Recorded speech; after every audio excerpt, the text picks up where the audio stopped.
do. Peace now or never. Hello.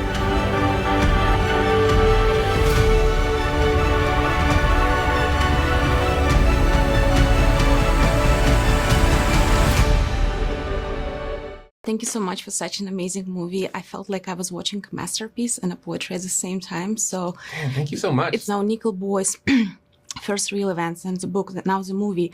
It all broke hearts worldwide. How did you focus not on the violence, but to show friendship, survival, and hope? Jocelyn Barnes and I, my co-writer, we got to that approach by thinking about what it was like for the person to be in the moment and not looking at the moment from the outside.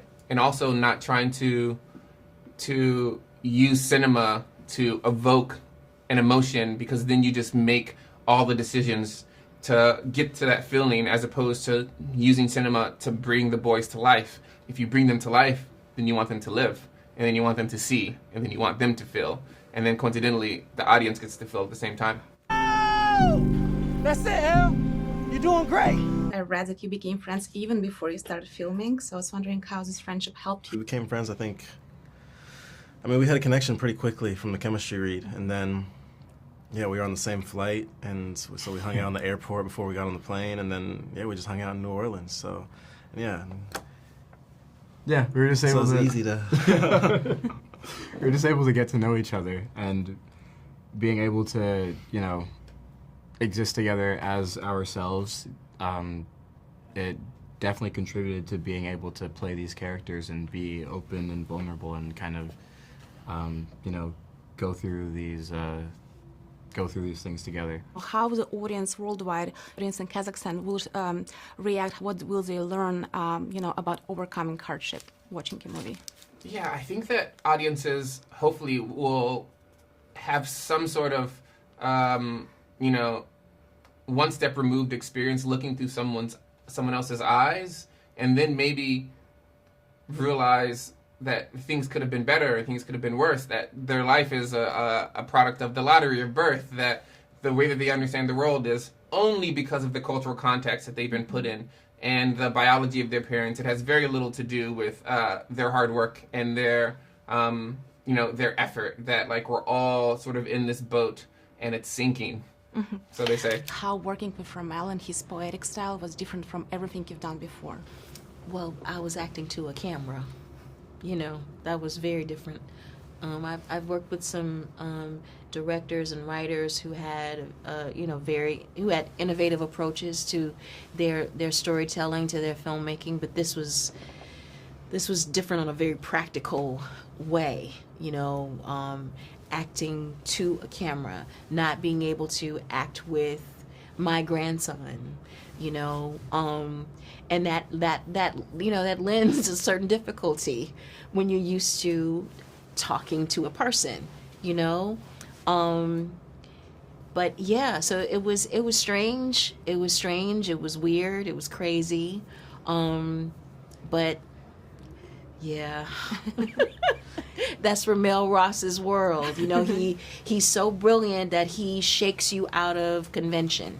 It's one of these rare movies when you don't watch it from your perspective, from perspective of your ego, but from perspective of the characters. So I was wondering, how did you work on it? Because I assume you were wearing these POV cameras on you. How did you build this connection when you have these cameras on?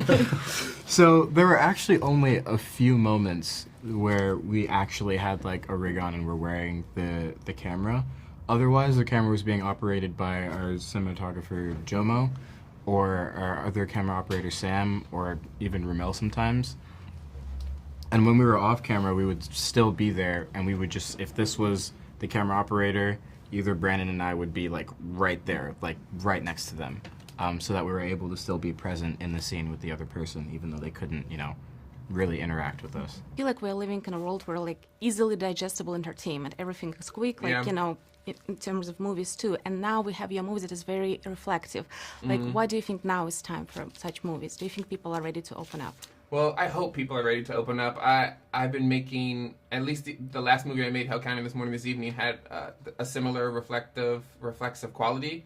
I think it's always a good time for those movies. I think if we're not you know, if we're not using the mirror if we're not using the mirror to see ourselves or to look at ourselves in a deep way, then I think we're using mirrors for the wrong reason. And so hopefully, you know, film and cinema can be a mirror for us.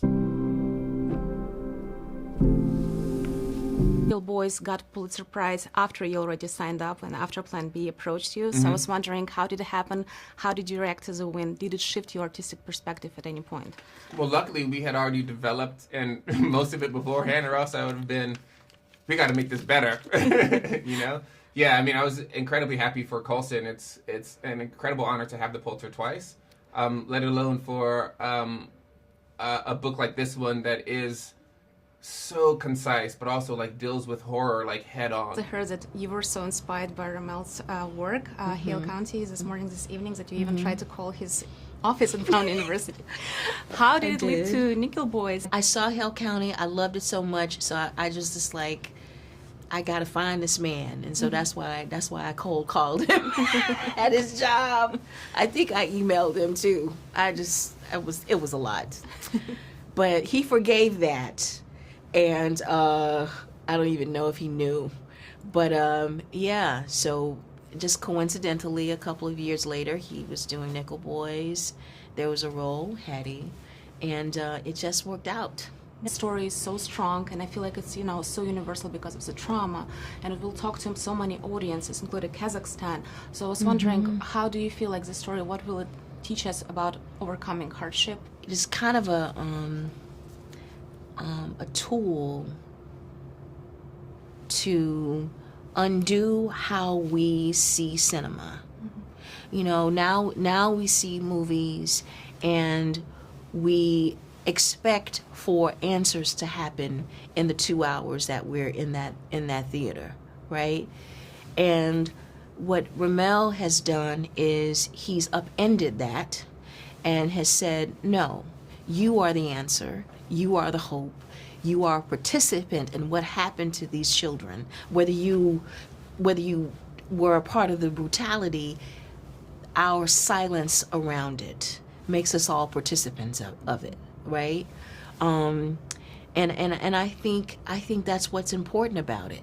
You know, that we all will know, everybody who goes in this will feel something. How you feel is one thing, but you will feel something and you will know what happened to these boys, and you will feel it because of how he shot the film. Remember what? You really don't remember. I don't know what more you want me to remember.